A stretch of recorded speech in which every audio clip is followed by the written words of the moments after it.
There are about 95 list be a buy and a quite controversial. And once my baby National Council. National Council say yen suspend the ho. Regional executives say almost suspend the ho.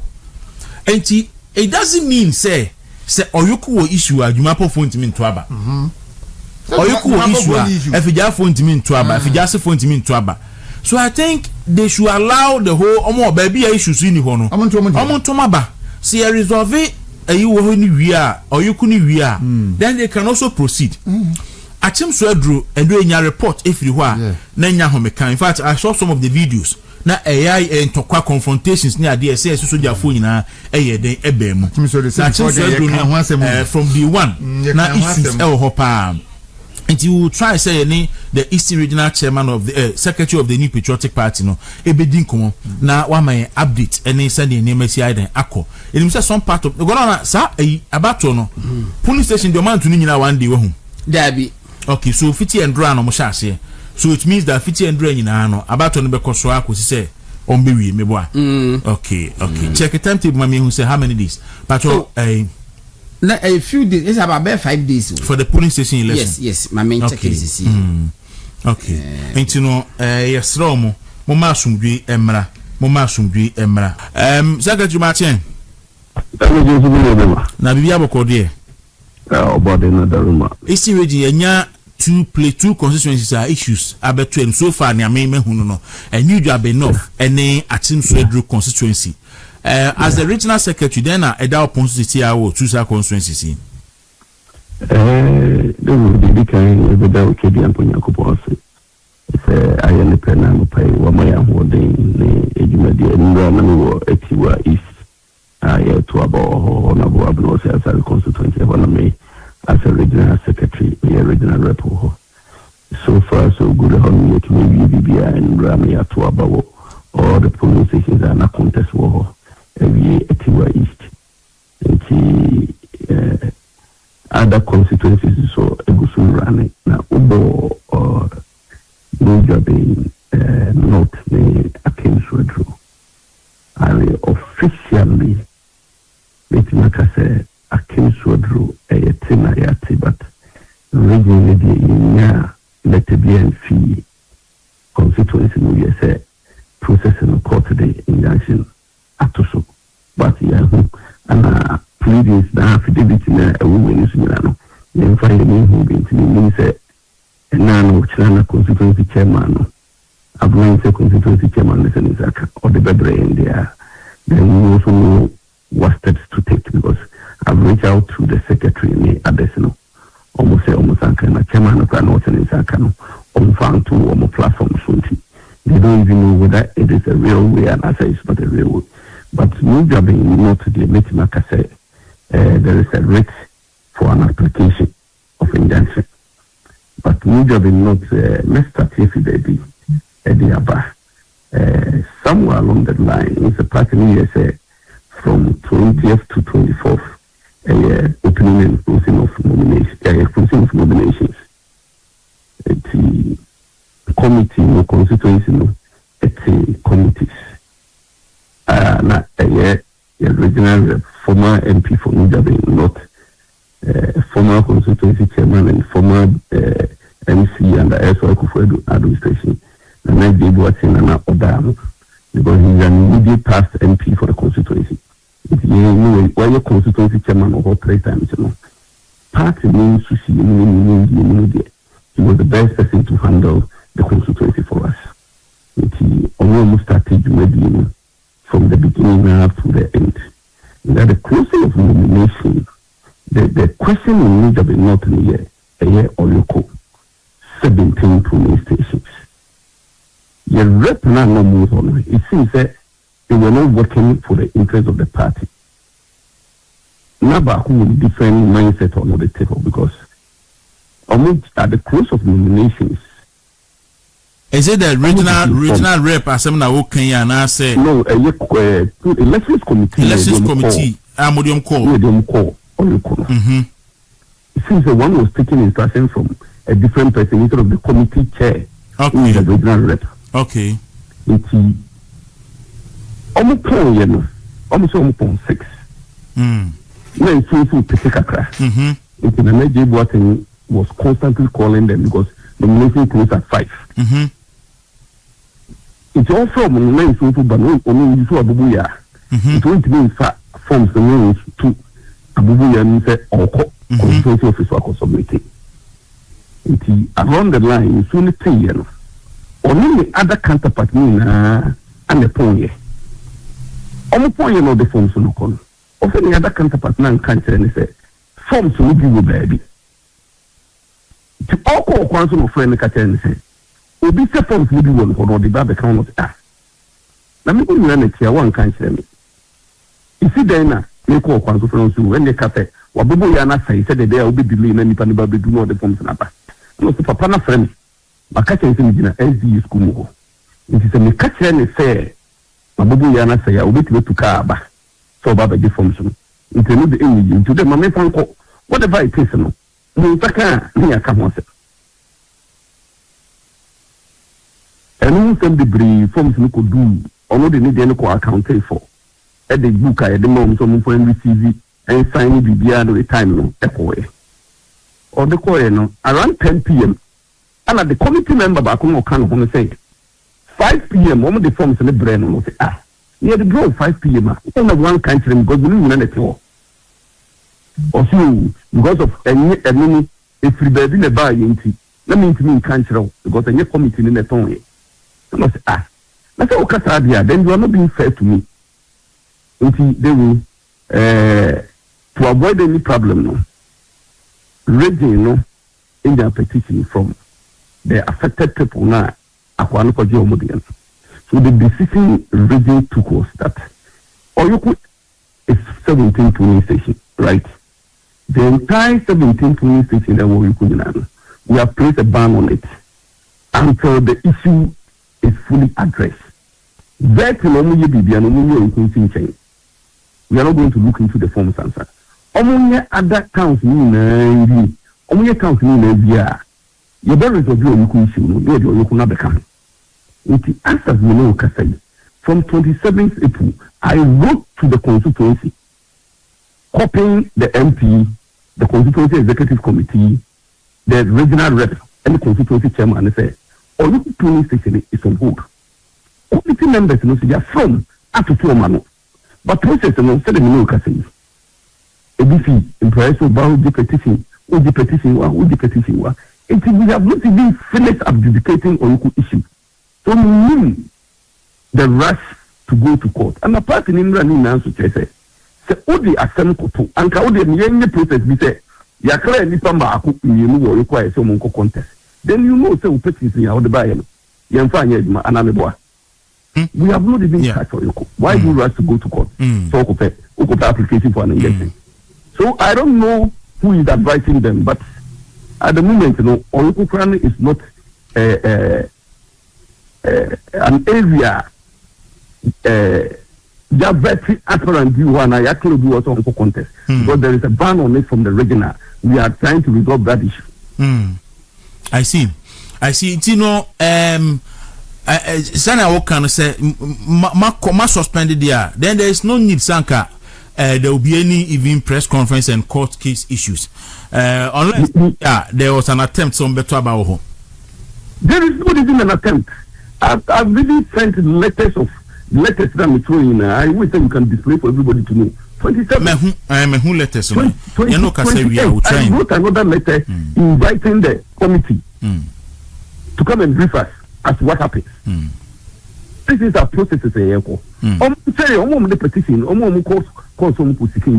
They should tell us which single person I have or you are vetting. The committee hasn't commenced any work in Oyoko. Or is it the expectation? Is that because of Oyoko issue, need to suspend the whole constituency election? No, but Abana yet to know. Say a electoral area and polling station specific. The petition is directed towards Oyoko.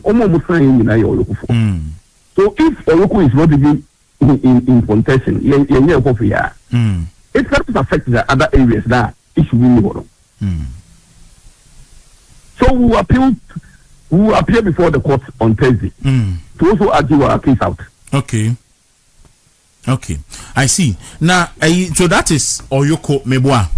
But other electoral areas, what constituency no dey omunyina ato ana. Omunyina no they should proceed with the process because the problem is Oyoko. Okay. Not other areas of the constituency. I see. Now, Osha Swedru so a report by na Musaka fi Swedru because Andre who videos are Crawford say ntokwa na yesi soja fo nyina bam. And report am if you want because the na baby am dem na network ni challenge ka o say etiwa area mu na baby na unya network. It's not network ni challenge and no and the secretary ni ma me briefing say because they haven't received any rate of summons and answer from anybody almost yes no almost running elections no. I told them that no they should halt it because there is a court no and as a bailiff no about the survey party and as a chairman also in that kind of obema copy then we proceed from there. If the party no actually say yes that summons no then we proceed to take the necessary decision on H0t. Okay, so do you have a year of how many polling constituencies are at Aba so far? Our region, man. So far, Nura met Pinaka majority of the constituencies, Etiwa East, they start here, Etiwa West, they start here, Suhun start here, Abrim start here, Impresso start here, Nkoko start here. It's most recent in guidelines near the two, except on for notice of pool and bantam because the motive of food must come for everybody to know because you need to constituency at a go or the polling station at a go. I mean, in the full room, if you want for notice of food and babon here, the region will not allow you to proceed with the election because we don't want to give anybody unfair treatment. I see. But how many days next one will the polling station elections? Just from 10th to 16th, so it's about 6 days. Okay, so 16th, that is a Saturday na mbe wi meboa. Yes. Okay. Obetumi akase so far so good. Ewo region mu. So far with the exception of a few issues that no. All the constituencies are running smoothly. Okay. So far so good with the exception of Niger North near H0t dry in the issues wo Niger North it's not an issue because it shouldn't be an issue. I see.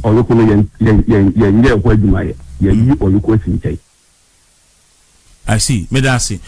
General Medasi pane ebra woni yedi nkomo. Se bibi a kire adwen be san banti obi a wo Oyoko a onkana komante no yem se Oyoko is on hold to say issues no ebe resolve ansa na mato aso ato aba ho. Yeah. And I will say achinso edru so mama directive say ehon so mu holding on to say mo be solve issues na wi ansa na mato aso nyesa. Okay, medasi. Ebe biye ni ebe san aba.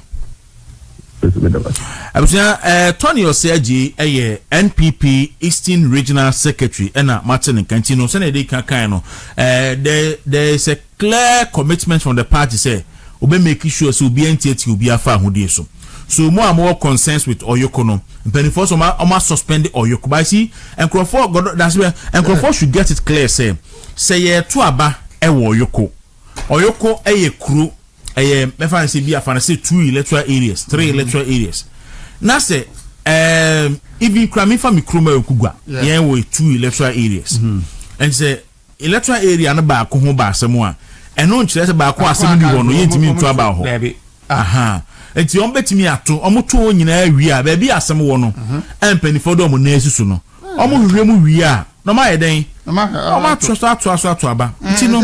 Okra oye boni won ewu. Yes, Nkrofo enya botre. Nkrofo nya botre. We wan hwe yi a, obi be fa ho akoje owu ho. Ndro na esi wo achimso adri. Obi he na ba po sisi ana. Ebe kwa kofa ohaw edi aba. Nti I think say ho asam nti need to be enough any nyina mo kama koma to mo yim. That's why nya sa. No simple. Okay. Nti no yes rempenifo omo mane nche asemi ba obabi a omutu omo nanse so na omo nyeden omo nka ne ten na asundue nsusu no etimi emra na asundue emra yeah omo hwe because dem be am dem kan say abana ye tu no Yeah, shall a free a police station, dear no, and only party now more than Cassie. And she said, no, a co year. Bibia be ku ye na ye de ania 40,000 polling stations die unyani nyina sokin sa ye de ania mentimo wase bebem because presidential primary na party ni ye no eye asumdwe sa no obonsam kura na ni anye so obonsam de basabasa ye na ni di enti se eye asumdwe sa no ye de ania de aka no obetra se odi basabasa ye bebem enti ane de I say who is a bit me a see, but ancestor won't so call you bibia. I be more safa ho akonya asem. O corporate position ya some party. No akonya amane. Na wa fe wonu ho. Na wa se wo bre wa da je usika ne nyema bebre. Ti obi anya botre. Wonya police station executive a. Eno nche se wonya NPP ni. Wonya constituency executive a. Eno nche se wonya NPP ni. Ye ti hey, se enye mu hwe.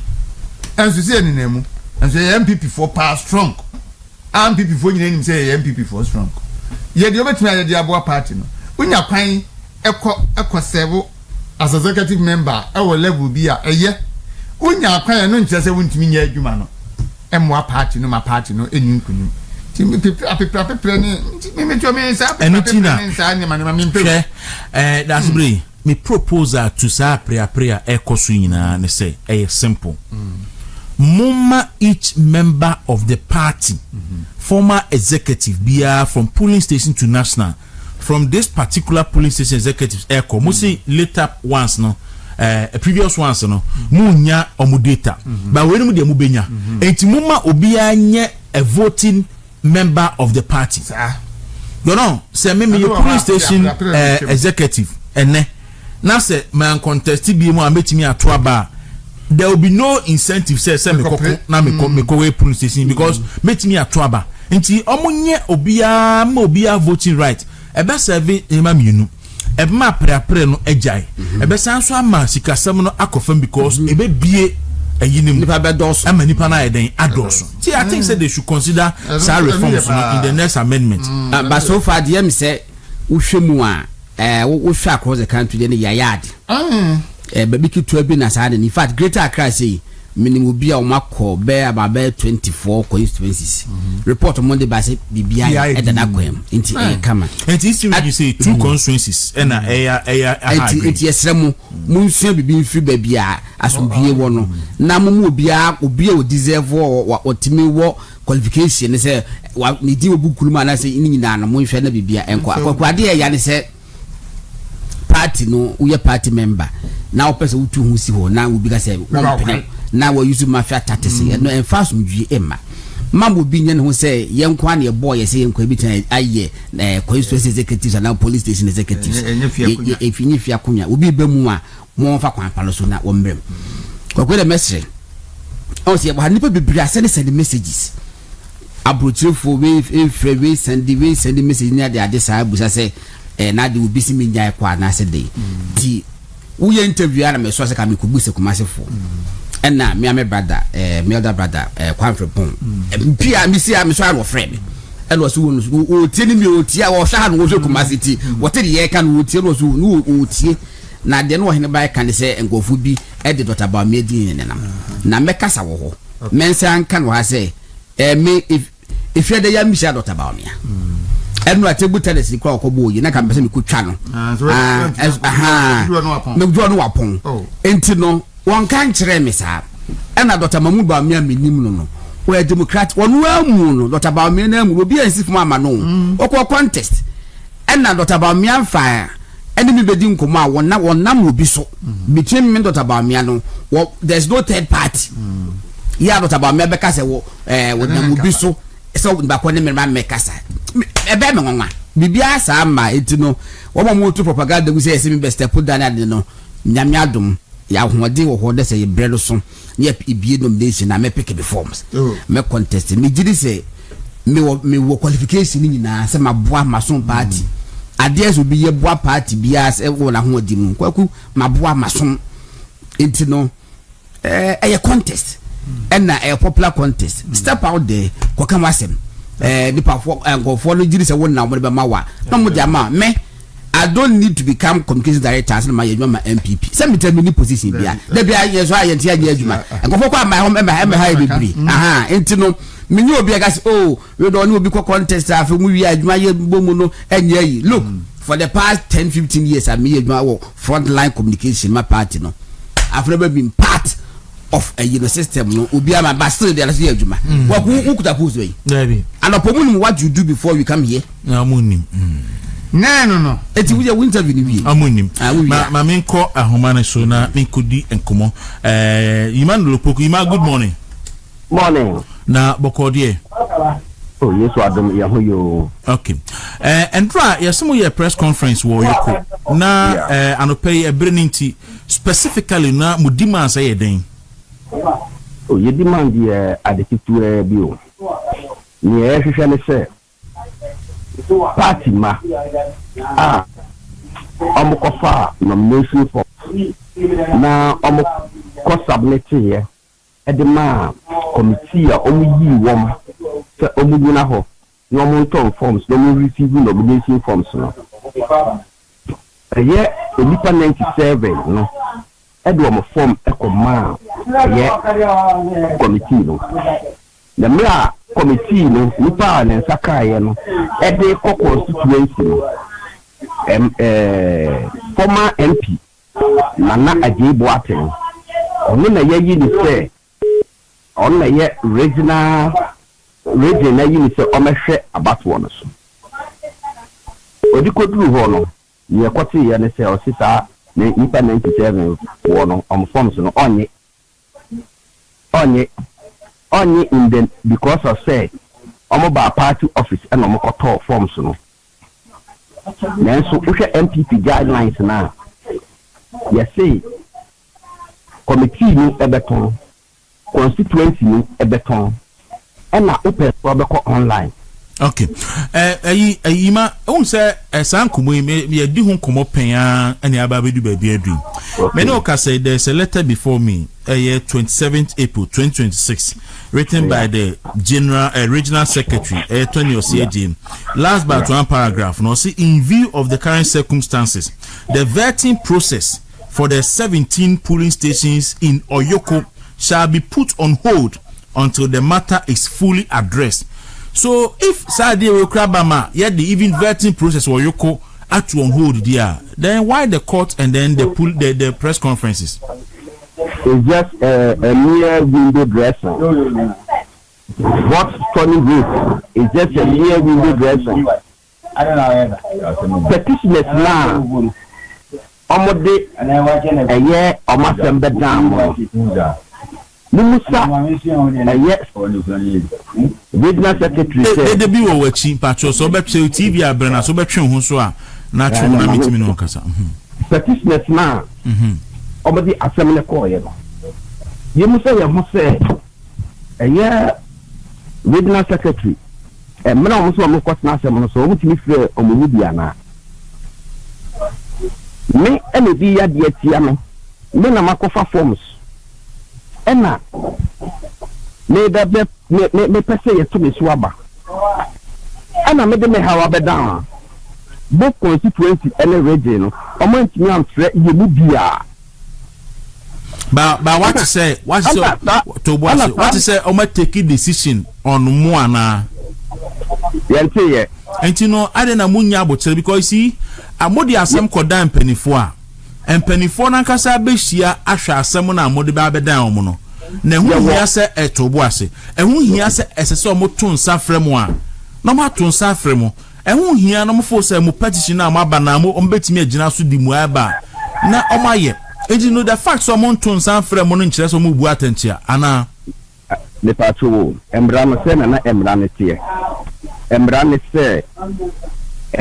se penchen biba ana se entiasre bi enya djuma o ho akwanya se obetrama constituency na within 2-3 days in the constituency ebe yadan ebe respond to samra na so ko se one tiase o constituency a fakor region ya tro edeko en yedeko 20 they be make mass misan wunyia no me say so there be only mini break to go through all the process and to me be some specific questions. One, my vetting or yoko. Yeah, vetting. It means that the election is on hold. Yoko, so when you vetting, I won't mean to aba and then yes, party actually. Then the question is they should respond that. Me say party ma kika krata regional secretary na track akoma constituency chairman e wo New Durban North constituency any regional representative or hono wa track akoma omo say omo suspend all process e wo yoko till say national council directive no mama no e be ya adwuma ansa na omatimi proceed so until say ya fa verdict bi e maye no.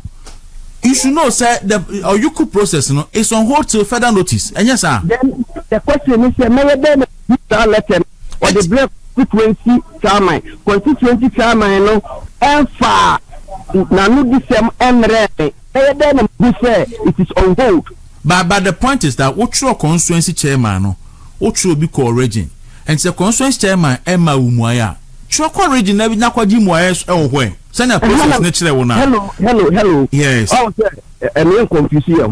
May the my constituency, may the call region, may the accord national region, Eddie Moye break constituency chairman. But constituency chairman, I refuse to say, obey this information. So as I speak to now, selected so I be constituency chairman. We the petitioners, we are not aware of it. Okay, but I see the other side of the issue. So they say when him say your party constitution, Suka say won't exhaust the internal you can't go to court. Until now, won't exhaust the internal process in and a walk court. My dear, so close no, and dear him. Plus, they say let's track with constituency within 2-3 days. They should respond. If I'm not satisfied, let the back region within 2 days, 2 to 3 days, they should respond. If I'm not satisfied, it should go to national. Yes, submit a letter, no? Your petition on 26. What is today's date? Today is 11th. So you just do the math, just do the calculation. You will realize the 3 days or the 3 days is giving us 6 days. As someone you see, there's a fundamental question now where you don't want to reverse your mind back to that. The fundamental question is I'm not running away from your fundamental question. You see, we can see a year process when you peacefully. Wabra we create tension behind in the party. When you ask some down party say or yoko more issue. Yeah. Party ni say vetting crowd or yoko no yen suspended. We see and now make us say won't say but to boase. Won't say I vetting. Won't say you to about yoko. Ain't na wo court. The put in the writing. He said we are dear brewer. Respond up to now they have not responded us. Omo Kabidian say so if someone will let them know who they are. And you're not a bomb so say even region I responded region who say when petitioners you know I'm responding, but I'm responding to constituency. Not the one to me and country. Am I and the Sancrofo way here for Philip Chum Yabua, Daniel Owusu Kwati, any Isaac Amoakon, aka Chairman Sapokuma Kuma Defense. About Omo here for they Sancrofo way nipa and yet constituency are appointed woman say almost elections and so. Because me no can say there be me no can say me krata regional executive committee no actual krata inviting Sancrofo me saying say omomra na omomeyi ensimbia no and omo copy regional representative omo copy member of parliament and omo copy constituency executives. So it means that we petition now what the process is ongoing. The question how do you expect them to write to you? Why bring your petition to your questions? Only answer to your question. I'm also asking this say Philip Chuno what him and then Namasa Pono on the true petition nana on the true petition at the Mawom Openi who do petition a command penny for enipa na omohwe abato no so eho aba asem no empanifo atonsa from say there is a petition before us and you suspend the process no brabe yi wano na yentie wanum asem based on the petition no so tio manum asem wie na say won so aye petitioner no ye tons all the document na dey aba what state wasem nyina ene wum enti yetie omo asem wie na hu hia say ye frɛ won so ba na won so be ka bibi ka ho a empanifo be frɛ wo enu ti na empanifo put election no on hold. So until say obeti say you take process na e koso no I think you still have to wait for empanifo yes sir. The pastor there be ante sir within 3 days say omo be responded to petitioners no you must see say omo ya na and confirm we go mudin ni na na election committee members no they were appointed by them omo na do omo baaye omo na yi won ye minimum omo juma mandate dem o ye ni me dey say ma fa form me dey come no ni yan pa so wutie dem e tro omo ni mo ye antis no wo play ni na the question is me am petitioner na me dey ma sem baaye no wa frɛ me decision what taking what that catch me ana so what me can frɛ me no every right to say the 3 days mandatory way at that no what is that say why you aduma no one say me the court who is mo you know mo the petition ni kwa 3 days ni so ya mo anya muai no ma bisa mo constituency chairman say emuai ben na o ma mo ana me finance enko constituency chairman let me go bisa me say okay all right openi me da say me da say ye den komo no be si ha say but ye be kan say mo ya aware say process no mo amoye involved mo ya aware say process no is suspended e wo yoko so the fact say but who say but who say avertu obi wo ho what ma who say avertu obi wo who say avertu obi wo yoko please say ene we are here 21st century mu brother adwuma wo ye na so the bia who adwuma wo ye o ti mi kan tell me say me the letter brew etini e bia adwuma ne consulti na me ye me a magician we are dealing with science and data I gave you one then respond to the one respond there umumra no so one who say asama wo kan nyina no ne o mu ne say region H0t or through to the constituency and the region at the communication akọ constituency any officers are at the electoral process nyina no and this is the reason so as a money constituency for so no moti ado ahoma so I think that is where the issue is and there is a communication from the region tinam bisa say what follow up on your letter now senior you be me ho the all constituency no woni ni obi problem that no see na man for the to oh I don't think the person okay all right yeah the basic I say so the you have been issue no simple so na part obeti me the character no I made the character no ba kuma for the records na yen kinkara so the petition akọ constituency petition no akọ ya brinti into so ekọ regional edu national council na the highest decision making body national council directive ekọ election no even before the national council directive mbeba no na ma di kan a suspend the process ni nyina ho vetting kromunye so election enye vetting no yetimi to aba but as a gideon mesro ni internal fakrata na to soma na me kan wi ansa na mako so this is the case at some point no me ne ya adwin to some extent say so throw back to them so once a regional trauma constituency so suspend the process no the constituency should communicate to them say as process no stand suspended but most who say bibi enko so say any krata no ni nti wo hwe enu dwaben krata edaso yi a krata throw edikokoma constituency chairman nti so so say constituency chairman New Job North constituency and I see any regional representative New Job North constituency and I say application or say appeal for intervention in the polling station elections dispute at Oyoko. The regional secretariat has received your letter dated Monday 27th April 2026 on the above subject matter concerning the dispute in 17 polling stations in Oyoko. The regional leadership regrets the unfortunate confusion that has characterized the situation. The regional steering committee will invite the regional representative and relevant stakeholders to a meeting this week to investigate and discuss the matters for possible redress.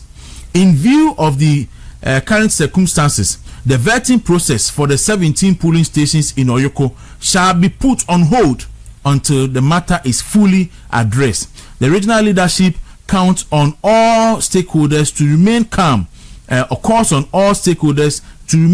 and cooperate with leadership as efforts are being made to resolve the impasse. We count on your usual cooperation. Thank you. Sign, Tony Osei Eji, Regional Secretary. 1 to Constituency Executive Committee members, New Joabe North, and a member of Parliament, and so Ewo New Joabe North. Now, letter no was dated 27th April. And I'll say, letter so receive letter no 27th April. Sa cancer letter no sa dano petition na dano no mode krata ekoma constituency for say o suspend the process nyina wo yoko. So many wo ka say 17 polling stations e wo yoko nyina no process bi anya shase including vetting ama election bi atimi akoso. So won so bi tu aba wo fidiase obi tu aba wo asokore no bi tu aba wo ebia susan ne mpaye mu a eno nkyere so bi betimi ato aba wo yoko.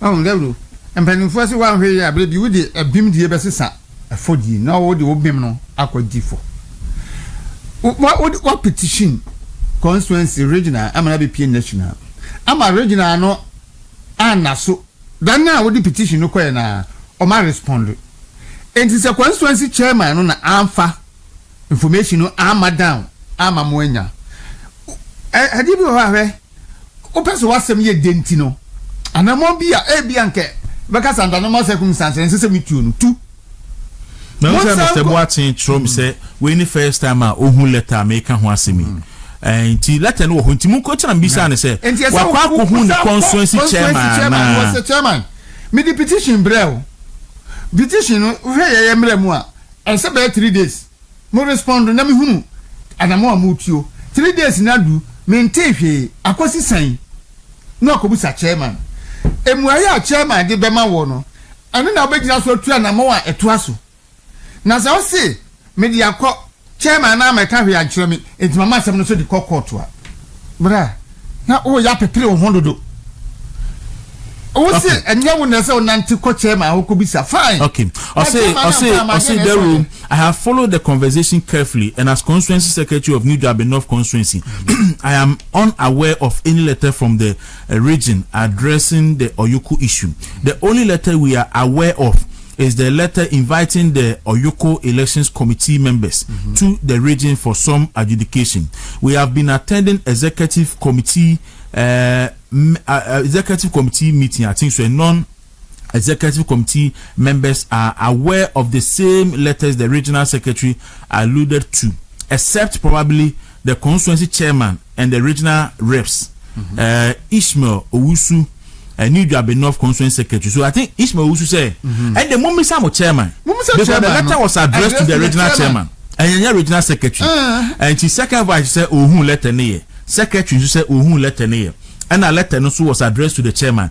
And again, there is a second letter, and also no addressed to the election regional reps of the election. And I'm kind ebo mudino.